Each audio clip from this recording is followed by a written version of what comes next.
Hey everybody, and welcome back to another episode of the Combat Talk Podcast. And as always, I'm your host Sophia. And remember, before we get into the video, to like, subscribe, comment, and hit the notification bell so you never ever miss another episode of the Combat Talk Podcast. But let's get into the topic for today. Today, I will be joining with CPETTMA248 to be covering the UFC Fight Night Muhammad vs. Bonfim card. So, I'm going to put all of his socials in the link below of the bio of the video so you guys can go check his stuff out. But without further ado, let's get into our video. CPETEMMA248. So, here with Combat Talk, Sophia. Appreciate you having me on. It's always a blessing to be on someone else's platform. So, it's always nice talking to you, and I mean it's a great week of fights, honestly. So always ready to chop it up. Always, and we got an exciting card. We got Belal Muhammad versus Gabriel Bonfim in Las Vegas this week at the Apex. Now, starting off our prelims, we've had a little bit of dropouts with people and replacements, which is never the case we want to have. But first up, we have Caitlin Sosa versus Ariane at strawweight. So we got boxing versus MMA, which is very interesting to me because when we look at Ariane, she doesn't really have that good of takedown defense. But she is really good on the feet. She's a counter fighter. But her line default, from my own opinion, from watching her fights, she's got a little bit of a low guard. And from experience myself, honestly, having a low guard, if you know how to work it, it makes sense. But if you don't, you leave yourself open for a lot of headshots and a lot of shots that can get you knocked out. And we've seen that with her. But who are you picking? What do you think about this fight? It's interesting, and you could, I could even fact check it right now. But if I'm not mistaken, this is actually a rematch. I was looking at it today on Tapology, unless it's a different name. But I believe in the first fight it was a TKO win. But yeah, no, it's interesting because Souza has a little bit more UFC. Well, they're about the same in experience for the UFC, but I don't know. I just think Souza's fought the better opposition. And she is a good striker. I think she's evolved her game a lot more. So even if it is a rematch, like you said, it's Carnelossi. Yeah. Yeah, she's a really good Muay Thai striker, but I just think Souza's a lot more well-rounded. So, I mean, I could easily see her getting to the ground and getting the submission. Personally, that's kind of what I lean towards. But, if it stays standing, it could go either way, to be honest. And like I mentioned, I'll look real quick on Tapology, but if I'm not mistaken, I believe Carnelossi TKO'd her when they first fought. And, I mean, this wasn't in the UFC either. I'm not positive what promotion it was, but yeah, no, it'll be interesting to see. Yeah, no, they did fight back in 2019. Carnelossi won by body kick, so it is a rematch. That's one thing I wanted to point out there. It'll be interesting to see since it's a rematch, but I think Souza's just evolved her game. I mean, I don't know if you saw her submission over Yasmin. It was a couple years ago, but the way she knocked her down and took the back, that was crazy. She's got legitimate jiu-jitsu and grappling. So, I mean, I think you have to favor the grappler personally, especially when the striking's pretty equal, Yeah, especially in this fight, I think when we look at that and we look at, the differences between the two, I think Ketlin, she's just gotten so technical over the years and she's cleaned up her game a lot. And, with striking, like you can balance each other out, but it's a matter of who's going to go to the ground first when they can play really the ground game if they want to, but also to the point, who has the better ground game. So I'm picking Sosa. I want to say TKO or maybe unanimous decision by chance, just because a lot of the strawweight fights right now, besides the championship fights, it's just been a lot of decisions or submissions, which we're not mad about, but we're here for it. But next up, we got another women's fight. We got flyweight division this time. We got Dubin versus Chavez. Now, MMA versus striker. Kind of a similar situation like the first fight. However, you know, I don't know. Who are you leaning towards? I don't know. It's interesting because if I'm not mistaken, I know it's Chavez's UFC debut. She came off Contender Series. She's got some good grappling, though, if I'm not mistaken. But um, I would lean towards her. But like I said, she's the heavy favorite. I know that's a fact for sure. But just since these ladies are both very new in the UFC, it'll be interesting to see because Chavez is like what 5-0 or 5-1, something like she's very He's 7-0 and Dubin is 6-1. But yeah, one. Chavez, she's coming off the Contender Series with a clean knockout. I mean, the girl almost dropped her, and then she came back and just clipped her. So hopefully she's coming into this fight with that same mentality of, when you go on Contender Series, you see a lot of the fighters, okay, I got to shoot my shot for Dana White to see me and like, okay, I got to get signed. That's one thing, but you still have to keep that same mentality in the same after those fights. It doesn't matter if you're in the UFC or in Bellator or if you're in PFL or whatever, you still got to keep that same mentality of, okay, I'm gonna go in there and I'm gonna wreck this girl, but I need to get whatever finish I want because you train 8 weeks, you train 8 to 12 weeks for this. So I do think she's very capable of going in there and getting a knockout. However, it's not, the amateurs anymore. You're in the big leagues. You got to be able to handle girls in this division. And especially being a flyweight division, it's a very powerful division. Even though these girls are small, you can say the same thing about the guys. I mean, even the smaller guys, they're so fast and technical, and so are the girls. However, I think I agree. I think I'm gonna go Chavez on this one just to see. I want to see how she does in the UFC, and I want to see how she really does go against someone that is really gonna give her a challenge more than her Contender Series fight, in my own opinion. So Yeah, no, I agree. And I mean, if you look at her record, I believe she's got 3 knockouts and 3 decisions. So more than yeah, likely she'll get a knockout or probably a decision if she's going to win. But it'll be interesting to see for sure. I mean, I tend to lean with the Brazilians. I just think a lot of them are some of the best women in the UFC. But I mean, not to discredit the other lady, but I believe she's Venezuelan, if I'm not mistaken. yeah, she is. Yeah, but that'd be an interesting fight for sure. Yep. And then now we got Jordan Levitt versus Brito at featherweight. And honestly, I'm really just kind of hoping Brito comes in and knocks him out because I'm not the biggest Jordan Levitt fan. I don't know. I just think he does a little too much. I will say I will give him where credit is due, where because his ground game is phenomenal. I'll give him that. However, I think just Brito's just gonna give him a war standing to the point where he just isn't going to be able to go to the ground. And if he does, he better go quick because Brito's coming in there to knock him out. So I don't know. What do you think though? Ah, man, I personally kind of have to agree too. Just, I mean, for a minute, Brito was just looking like a killer there. Like he just got Philly out of there in like 30 seconds or something ridiculous. I remember when he fought Jack Shore, he hit him with a leg kick and split his shin open. He was just bleeding. Yeah, I do remember that. Yeah, and then he had a couple submission. He was on like a 5 fight win streak, I remember, and then he fought what's his name, William Gomis in Paris, and it was a Mm-hmm. split decision. And honestly, I think he won that fight. It was kind of a bad decision in my opinion, but uh, yeah, I think he's going to go in there and just walk him down. And personally, I think he's going to knock him out. I mean, his takedown defense is not the best. I was looking at that today, but he has really good front chokes. Like he's got a good Darce choke. He's got a decent guillotine.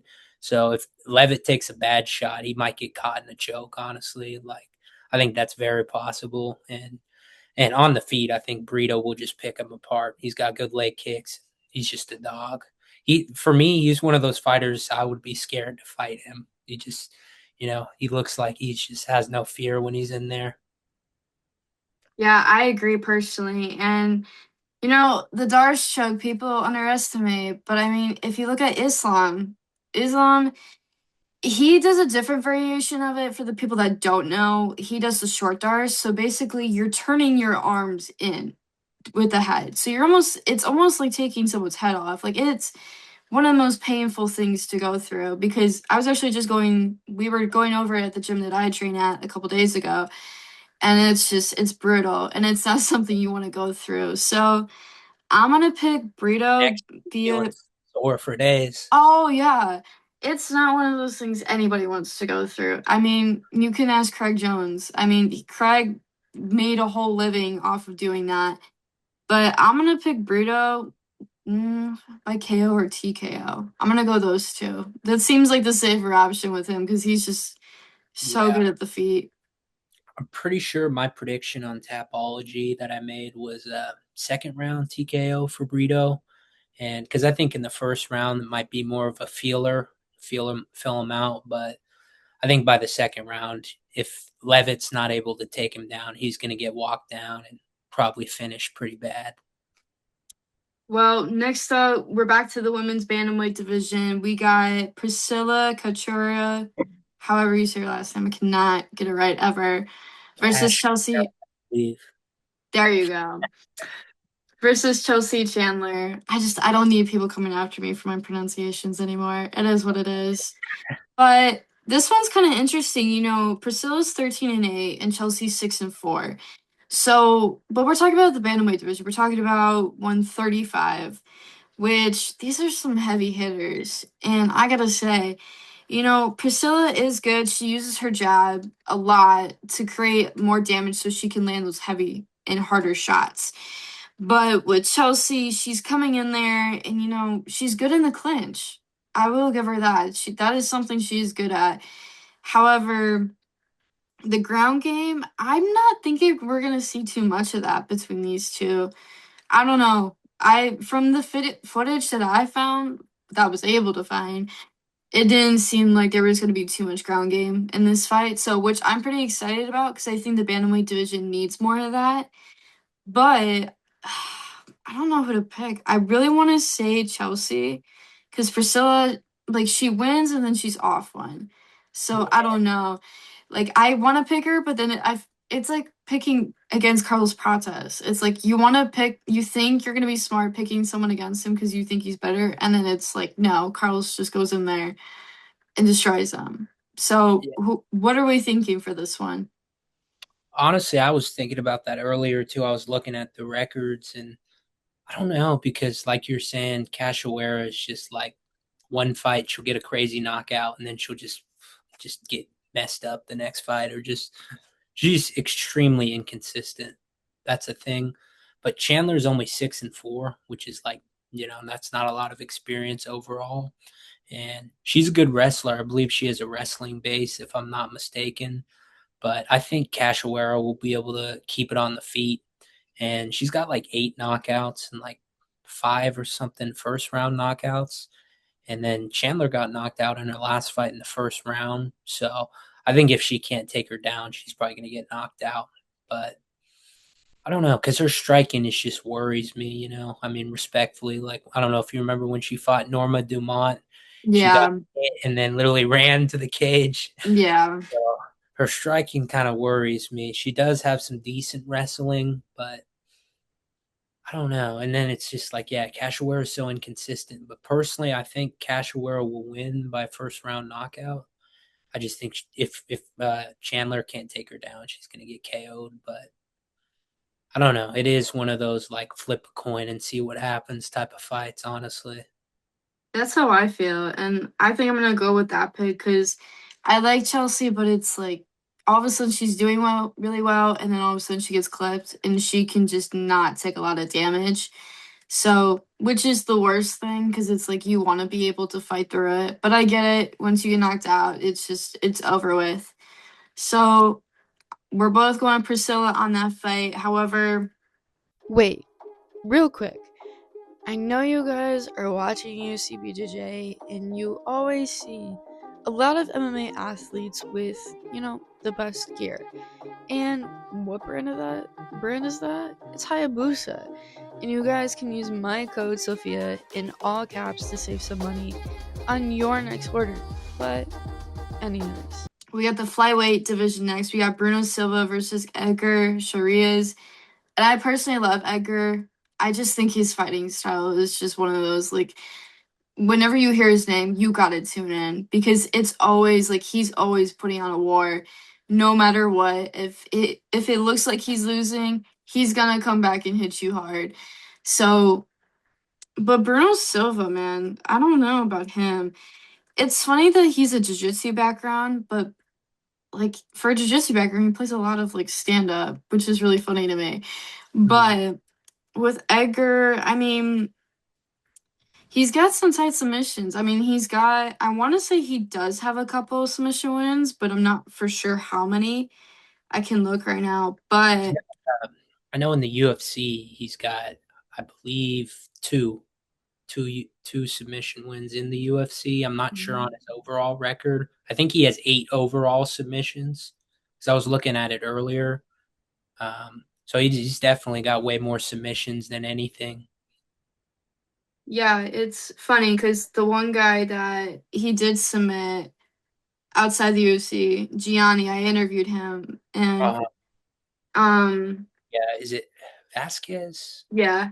Yeah. The two that he got in the UFC was he got one against CJ Vergara last year. It was the Moreno versus Usyk card, and then the first one he got was Daniel Lacerda at Moreno versus Royval 2.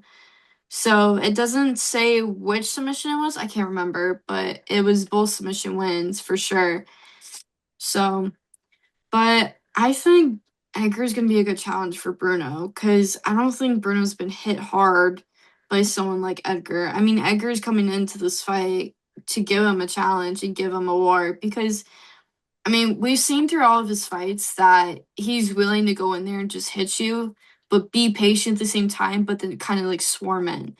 So, but I'm picking Edgar. I have my faith in him. I like Bruno Silva, but I think he gets hit a little too much before he hits back. So that worries me. I don't like that. I don't know if it's just me and the background that I have, but I just think, it's one of those, like, for example, if like we look at Alex Pereira, he's smart with it because he knows, okay, I can take a little damage and I can be patient and then I'm going to answer back. That's just how he always is, and we all know that. But when you're the type of fighter that is like, okay, like hit me as much as you can, and you eat that and you don't throw the punches, that doesn't do anything for you. It's just hurting you, and it's making the judges look at you and be like, why is this dude in here? Like, you're just taking damage. You're not even fighting the guy. So, but yeah, Edgar sure is. I think I want to go maybe TKO or submission on this one if he does get to the ground at some point, which I don't think he will. I think it's going to be a TKO though. For Edgar? Yeah. I think it's such a hard fight to predict because, like last fight against Hung Young's Park, or I'm butchering the name for sure, but against Park, I thought Bruno Silva was going to lose. He looked really good. Yeah. And he was on a nice 4-fight win streak not too long ago, and then he lost to Joshua Van and Manel Cap, two of the best in the division. And you know what? Another fun fact, and it's actually really interesting because I was looking at it today. Chairez's only 2 losses in the UFC are to Tatsuro Taira and Joshua Van, the two who just fought for the belt. So you know what I mean? He's fought like some really good competition, and he dropped Joshua Van and he dropped Tatsuro Taira. He hurt them both really bad when they fought. So he's powerful and he's got a good ground game. And I just think he's younger too. And I like Bruno Silva, but he's inconsistent. So I think I would say lean towards a Chairez either decision or potentially TKO because we've seen Bruno Silva got TKO'd against Van and Manel Cap too. So Right. Yeah, so it's very possible. Chira's hits hard too. He's a dog, and he could very well knock him down and submit him too. I think that's very possible, but I definitely favor Chirez to win this fight. Well, with that being said, next up we got Marcus McGee coming back to fight John Giannis at bantamweight. Now, I'm kind of honestly impressed with Marcus McGee because of the fight with Peter Yan. Because honestly, even though he lost that fight, Peter Yan is not someone to take lightly. He is not the guy you want to be like, okay, let me overlook this guy and be too cocky, because it's just not an easy fight. But with Marcus McGee, he's 10-2, and John Giannis being 10-4. The striking in this fight, I'm kind of curious to see how that's gonna go, because I want to see who's gonna be the one to take the damage and possibly go for the knockout, because both of them are very, technical. However, John Giannis, his head movement, it's good, but it's not to the point where it's like, okay, like, dude, why are you not moving? So I'm kind of curious to see what Marcus McGee does. I think this is going to be the fight. Maybe this and maybe another fight will get him back to maybe consider for a title. But I do think he needs at least two more fights, because there's more people coming in this division now, and he's really got to prove his shot. I mean, yes, he fought Peter Yan, but at the same time, it's also a mentality thing of like, a lot of fighters can say, okay, I can go fight for the title because I want it so bad. But then when they get mentally there, like the pressure, I mean, we can look at the first fight with Sean O'Malley versus Marab at UFC Noche. He looked around the crowd and kind of like lost it mentally, because you could see him walking down and just be like kind of like losing it. And that's kind of how Marcus McGee is. Like, he's good. Like, he's very good. I'm picking him for this fight, but I think that he definitely needs John Giannis for this Yeah. reason, especially. Yeah, no, I agree. I think it's kind of a fight to get him back on track. It is crazy to go from Peter Yan to John Giannis, honestly, the champ now of the division. But yeah, I favor Marcus to win for sure. I mean, he's had some really good. He's got like 8 knockouts, I believe, out of his 10 wins. He's got 8 knockouts. So you know, I think he'll be able to just walk him down and finish him. But I don't think it'll be in the first round. It'll probably be second round TKO. But yeah, Marcus, he hits hard. He really does hit hard for a 135er, and he's got good takedown defense. Doesn't get taken down a lot. Um, yeah, he's got underrated leg kicks too. So I don't know. I see him winning by finish TKO. Giannis is always live for an upset win. But if you look at the odds, Marcus McGee is like a negative 400 or something crazy like that. So they're setting this fight up definitely for him to get a win, get back on track. And if I'm not wrong, didn't is Giannis a late replacement? Was he supposed to fight someone else? Marcus I McGee? want to say he was. I think Yeah. Marcus McGee was supposed to fight somebody else, and then they got hurt, and then John Giannis stepped in. So yeah, Respect to Giannis for sure, but yeah, this is a Marcus McGee fight in my opinion. It's for him to win. I completely agree with that. But with that being said, we know we're going on to our last fight. But here's the funny thing about this fight. It's a catchweight fight. And to me, what's really funny about it is that it's supposed to be at 125, I think. Yeah. And Matt Schnell came at 126. He's only a pound over, and they're calling it a catchweight fight. That's what's so weird to me. That's very weird. And so we got Matt Schnell versus Alessandro Costa. Matt Schnell coming off of his loss from Morales. And honestly, we got Jiu-Jitsu versus Jiu-Jitsu, which is very interesting to see. However, I think what's weird, like when we talk about having the same background, a lot of those guys that have the same background just end up doing striking, which is very funny, because you would think, okay, let me see who's going to play the better like jiu-jitsu, who's going to do the better wrestling. And then all of a sudden it's like, okay, let's just have a war standing, which none of us are complaining about, but I just think it's funny. However, if I had to pick for this fight, uh, I don't know. I'm kind of leaning towards.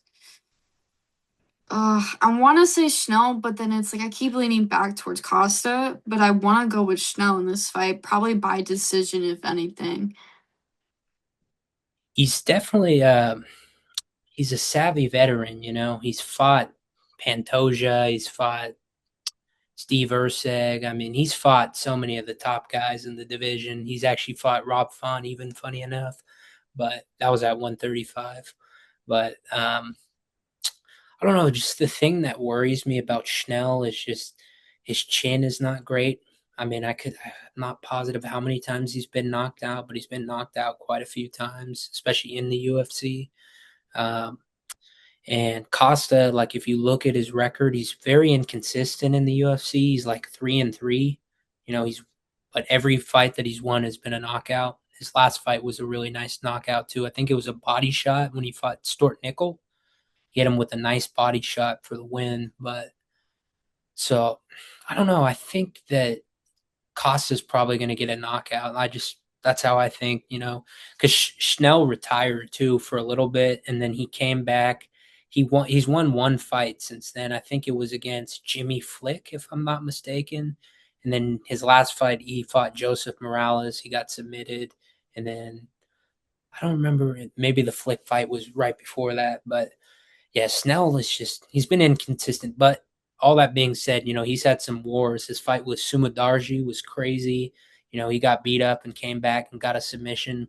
He's got a really good ground game. Schnell's jiu-jitsu is really good. So Costa's got to watch out for that for sure. Like, I wish Schnell would use his ground game more. Like you're saying, it's funny that so many of them, they have this great ground game and great wrestling, but they end up just wanting to stand and bang and go to war. But I mean, if Schnell utilizes his full, tool belt, he could easily win this fight. But, I just think Costa by TKO is the most likely outcome. But, we'll see. Yeah, we'll definitely find out Saturday because we'll never know. Maybe we'll lean towards one way and then go the other way. But we got our main card. We got Junior Tafa fighting Iwo. How do you say it? Do you know how to say it? Iwo Barwineski. Okay. So we got a light heavyweight fight. Well, Now, Junior Tafa, man. Dude, I love the man. However, he can't, he lost 2 fights and then he won. But that's kind of how he's always been a little bit. But he's very entertaining. We got to give him that. Like, he's able to get the knockout very quickly. I mean, his last fight against Christian, he got a knockout in the first round with 2 minutes and 42 seconds left of the round. Or that was the timestamp. But at the same time, he's going against someone that has a MMA background, that has a little bit of jiu-jitsu where they can do takedowns. That's where Junior Tafa, in my opinion, differs because he doesn't have the ground game. He doesn't defend it at all. And we've seen that from his last couple fights that when he gets taken down, he doesn't really do anything. He just kind of sits there and then waits for the next round to start and then hopes he doesn't get taken down again. So if I'm his opponent, I'm straight taking him down and just beating him. Because Junior Tafa, as much as I love him and I would love to see him win another fight, he doesn't defend the takedowns whatsoever. And I wish that would be something like that he would work on, because I think if he learned how to sprawl at least, or at least like defend it a little bit, he would do a lot better in his fights. So I don't want to count him out and I don't want to take him out of the equation. But I do think we have to point out the obvious in this fight because a lot of people are talking about it and saying, okay, is he really able to defend himself against someone like that? I think he is, but at the same time, I don't know. I'm gonna have to pick the other guy this time. I don't know why, but we're gonna go him. It's either I'm gonna say submission or KO in the second or third round. It's a good pick. It's a good pick. Yeah, no, it's interesting because, like you said, I mean, I feel like most fans like Junior Tafa. Like he's had some really good knockouts, some really entertaining fights, even fights that he's lost. Like when his first fight in the UFC, I think it was against Usman's brother, Muhammad Usman, and he almost slept him like 3 times, but he ended up just getting taken down and lost. But like you said, it's like I don't know why he doesn't just learn some takedown defense. Like he doesn't even have to be like a blue belt, or even, he could still be a white belt in jiu-jitsu and survive. But like just learn some takedown defense and keep it on the feet. And I mean, the one thing that worries me is Ewo is, he's kind of fallen in love with the knockout recently. And I just don't think Junior Tafa's really one that you want to stand and bang with. But I do think Ewo's going to get the knockout. I know that was kind of a contradicting statement, but I think he'll be able to find a knockout because, man, he's been lighting people up. Like his last fight against Austin Lane was impressive. And Lane's massive. He's like 6'6", 2 something. He was a heavyweight, came down to light heavyweight. But yeah, Ewo's legit. He's 8-0, 100% finish rate, 6 knockouts, 2 submissions. So, I got some friends that are Poland creators, and they're cool with Ewo. He reposted my poster I made of him today. So shout out to Ewo. But I think he'll be able to get the first round knockout.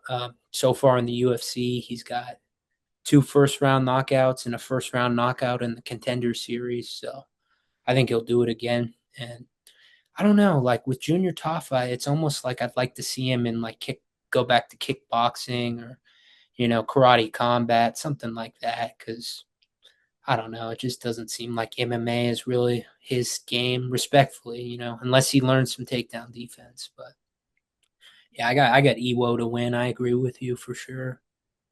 For sure. I think, yeah, if just a little bit of takedown defense does go a long way in this sport. But next up, we got Bryce Mitchell fighting Santiago Luna.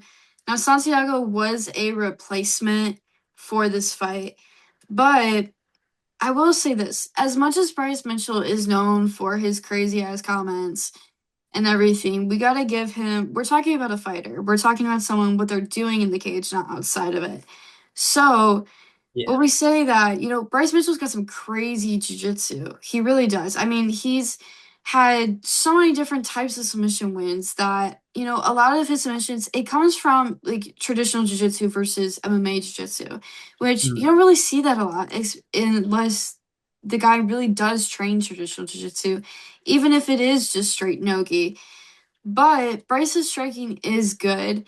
However, with Santiago, he's good, but at the same time, I wonder if he's really going to be a challenge for Bryce.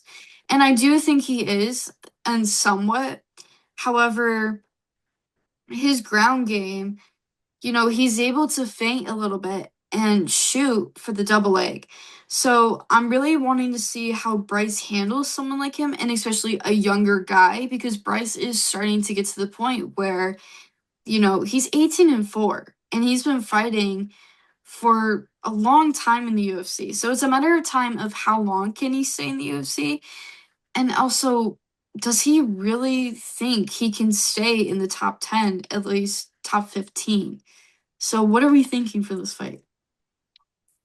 No, dude, it's like he's worried me in his last, like even his last fight worried me. I picked him to beat Saeed Nurmagomedov, and he did win, but just like, his chin hasn't looked great recently. He got knocked down pretty bad in that fight. And Luna's got a lot of momentum right now coming into the UFC. 21 years old. I mean, he's taking this fight on short notice. He literally has nothing to lose. I mean, he's fighting a guy who was ranked in the top 10 in a weight class above at featherweight. So, I mean, Bryce has fought Ilya. He's fought Josh Emmett. I mean, he's fought a lot of the top guys. And Dan Ige, he's got some good wins on his resume, but like you said, I mean, he's getting to that point in his career. It's like, is he just doing it for the check, or, does he really believe he's going to get up there in the rankings? I mean, he could, but I also think, he moved down, and I think 135 is a harder division now, so I don't know, because Luna's he's got a very, very good wrestling background in Mexico. He's like a, I want to say Greco-Roman national champion in Mexico, but like 5-time, something like that. So he's got a very good background too. So if Bryce isn't able to take him down, he's got good boxing. It'd be interesting to see how it plays out on the feet.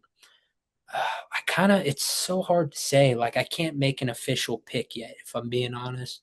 I kind of lean towards Luna, but I mean, Bryce is so experienced. I mean, like you said, his jiu-jitsu is legit. I mean, didn't he have the first twister submission in UFC? Yep. Yeah. Yeah. He's got a very deep arsenal with his submissions, and that can't be slept on at all, especially when he's got so much more experience than Santiago Luna. But I lean towards Luna, but you know, it is another one of those. It feels like a coin flip fight. Yeah, I agree, because it is one of those things, like when we look back on Bryce Mitchell's fights, like he's been in the UFC for so long, but he's also been able to captivate on those moments of where he's able to finish. So we're just gonna let the fans pick at this point, because we could go either way, both me and you. Yeah. And I completely agree. I think for this fight, in my own opinion, either way, I think I would be fine with whoever wins, just because of the skill level and because of the experience. But with the next fight, we have Zaim versus Nolan at lightweight. Now, what are you thinking for this fight? Like personally, I want to lean towards Faraz Ziam. Tom Nolan's, he's legit. He's 26 years old, 10-1. He's got a nice resume, but Ziam has he's on a 6-fight win streak, if I'm not mistaken. His last fight against Nazim Sadikov, he had a TKO finish in the first or second round, but he messed him up. And I don't know. It's like I want to pick Tom Nolan because, I love the Australians. I love the Aussies, Aussie MMA. But I just think Ziam and his experience and momentum is just going to be way too much. And, one thing that's interesting is he got submitted against Terrence McKinney a while back. But ever since then, his grappling is looked really, really good. Like his back takes have been good, and just his overall takedowns are really good. He was able to out wrestle Mike Davis not too long ago, and he kind of ragdolled Nazim Sadikov as well. And then when he fought Matt Favola, that knee knockout was crazy. When what's his name, Ray Longo told him to turn around, and he got kneed to the face. So yeah, I personally would have to pick Ziam to win this fight. Just his momentum, and honestly, I think he's been a little disrespected. Like, why isn't he getting a push up in the rankings? Like, I don't know. I think when he's been on this type of win streak, he should be fighting like a Moicano or someone higher in the rankings, in my opinion. But I don't know. He probably will if he wins.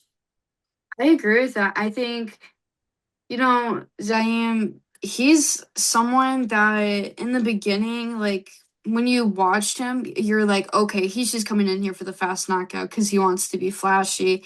But then when you watch, the rest of his fights, it's like, how can you not pick him? He's so technical. He's so smart. He's very intelligent when he knows how to move, but also go to the ground when he needs to. And I think, that matchup with Mokiano, that should happen. I think Renato, he's the fight that I would love to see for Zaim, because stylistically, he could go to the ground with him, but also the striking. I think that would be a war I think a lot of us would want to see. So I'm gonna pick Zaim. I'm gonna say first or second round KO. I think the first round would be more of the feeler round to see, like, okay, can Tom Nolan really handle the power? So I'm going to lean more towards the second round for the knockout. But then we have our co-main event, which I'm kind of excited to see because I'm a big fan of Brendan Allen versus Edmund at middleweight. Now, Brendan Allen, his striking, man, I got to give credit where credit is due. This man is a heavy hitter. And his jiu-jitsu is very good. I mean, he's got good takedown defense for the most part. We've seen the Renier D. Ritter fight, and I will say, watching it back, some of the takedowns he was able to defend, and then some of them he really wasn't. So hopefully he has learned from that to know, okay, how do I defend it? How do I make my sprawl better? How do I defend? How do I get out of the clinch faster? So he avoids that part. But I think we need to consider his striking because that's how he got here, basically, if I'm being honest. But with Edmund, he is a striker, and in the clinch, he's very dangerous. I mean, that's one of his most dangerous positions in all of his fights from what we've seen. But I'm picking Brendan Allen because I do think he should be considered, and I think a lot more people need to be more aware that Brendan Allen. I mean, when we look back at that fight with Renier D. Ritter, that was a war. I mean, yes, he got taken down a lot, but also at the same time, he was hitting him just as much as Renier was. So I'm gonna pick Brendan Allen for this fight. I want to say TKO or submission, but I want to go more towards TKO in the second or third round. Yeah. It's tough for me to say. I mean, because Allen, he's number 4 in the world. It's just crazy that he's fighting someone who's not even in the rankings. Like, I mean, and Edmund Shabazian he's a legit fighter. He's on a 3-fight win streak, but I mean, I don't know. I just find it a little disrespectful. I mean, I guess he was trying to stay active. There was probably no one else for him to fight, but it's definitely Allen's got great jiu-jitsu. His back takes and his rear naked chokes are just, they're some of the best in the middleweight division. He's got solid jiu-jitsu, and his overall, he's not like a crazy wrestler, so that's why I find it interesting if he'll be able to take him down. But, if he hurts Shabazian and catches him in a transition, I mean, his back takes, like I said, I think he can easily get a rear naked choke. I mean, he's got quite a few on his resume. There was a point in time where he had like 3 or 4 in a row. But, I mean, he's obviously ranked number 4 in the world for a reason. I do agree with you, though. Edmund's very dangerous in the clinch, and he's got a lot of knockouts on his resume. So I don't know, if he can't take him down, I do think that Shabazian has a very good chance to knock him out. But past the first round or two, Allen's got it all day. And I agree. I think Allen by submission will be the most likely outcome, but I do think Edmund Shabazian's very live to get a knockout. It's very possible. Now, we both agree on that, but we got our main event, Bilal Muhammad versus Gabriel Bonfim. Now, when this fight got announced, I was very confused because I would never thought Gabriel Bonfim would have been the choice to fight Bilal, just because, Bilal was champ at one point. Now, I say that. When we go back to the Leon Edwards fight, I think if Leon Edwards, the mentally prepared Leon Edwards, was there, Bilal would have never won, and we all know that. However, when we look back at the Jack Della Maddalena fight with Bilal, Bilal won that fight. However, I don't know. There's just something about him that I think he's changed a lot since then. I mean, I don't know why I said he won. He lost that fight. But Gabriel Bonfim, I don't think he's much of a threat for Bilal. I think striking wise, maybe, but on the ground, I just don't think he can compare to what Bilal has done. So I think this is the fight that Bilal needs to get back in the talks for a title fight. But I mean, after the loss to Jack Della Maddalena, it's like you gotta pick up the pace. You gotta move more. You gotta get on the ground. I mean, we act like Bilal doesn't have a ground game. He does a little bit. He just chooses to stay on the feet more than anything.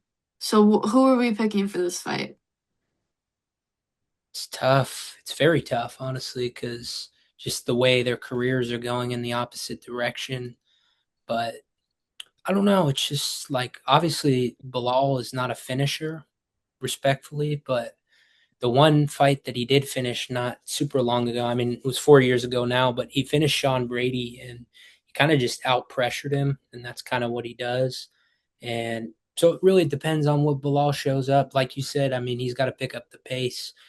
He was fighting on the back foot against JDM and Ian Gary as well. I mean, like that, I picked him to beat Ian Gary, and he just didn't seem like he was desperate to get it to the ground. And the only thing that worries me, though, is that he could take a sloppy shot against Bonfim and get guillotined or, caught in a front choke like a Darce, So, but I do think Bilal is going to win this fight. I do think it's hard to say finish. I think decision's probably the most likely outcome, if I'm being honest, just because that's how he wins his fights. But Bonfim's only loss in the UFC was against Nicholas Dalby 3 years ago, if I'm not mistaken, in Brazil. And it was just by pressure. He was winning the fight and he got out pressured and he got finished. So I think that's a very real possibility. But I think his most likely outcome is to catch Bilal in a submission. But Bilal's never been submitted. So I don't know if this will be the first time or not, It's a big step up from Bonfim too. He's going from Randy Brown to Bilal Muhammad. Like, that's a big step up in my opinion. Not to say that he can't handle it, but I guess we'll see how he handles it. Yeah, I agree. I think this is the test that he needs, and I think this is also the challenge for Bilal if he can handle some of the younger guys at this division. I mean, the welterweight division's always been known for some heavy hitters, but also known for a lot of your wars. I mean, some of the GOATs of MMA have come from the welterweight division. But with that being said, we're picking Bilal, but we know that he might get caught, but we're taking the chance anyway, because I like Bilal. I think he can really show in this fight that he is back and that he can get the win. But we're going to find out this weekend. So I appreciate your time and I appreciate the picks. We always give everybody our honest opinions because that's what we do here. We don't need to fake anything. So I appreciate it. But if all the fans want to follow you, how can they follow you? Every platform at CPETEMMA248. Instagram mainly, but got YouTube, X, Threads, Facebook. I'm not as active on all those other platforms, trying to be more active, but mainly on Instagram if you want to see, activity every day. But yeah, no, I'd like to get you on my platform sometime soon, and appreciate you having me on. It was, great chopping it up with you and great conversation. And I'm excited for this weekend. I mean, hopefully Bilal wins. I mean, I got an allegiance to Brazil, if I'm being honest. I got very close Brazilians to me, one of my best friends. But, like you said, I mean, we're just picking unbiased here, We're just giving our honest picks. It's not me against, I'm not, so yeah. I agree, and I wish you nothing but the best, and I know we're going to make some great content later, too, because we always do on our own, but also together. So I appreciate it, and I'll see you next time. Of course. See you next time. And again, Thank you for having me on. You have a great rest of your evening. Hey, everybody. I hope you guys enjoyed the video as much as I did. And remember to go follow CP MMA on his channel and all of his social media. It'll be linked in the bio of the video. And as always, I'm your host, Sophia. And remember to like, subscribe, comment, and hit the notification bell so you never ever miss another episode of the podcast. But real quick, on the streaming channel with millions, the Combat Talk shirts are officially out. So you guys can go get them now. And also, remember to go to soulsavers.org to get your natural-based supplements, not lab-based stuff. But for now, I'll see you guys soon. And I'll see you guys next week. But for now, bye guys.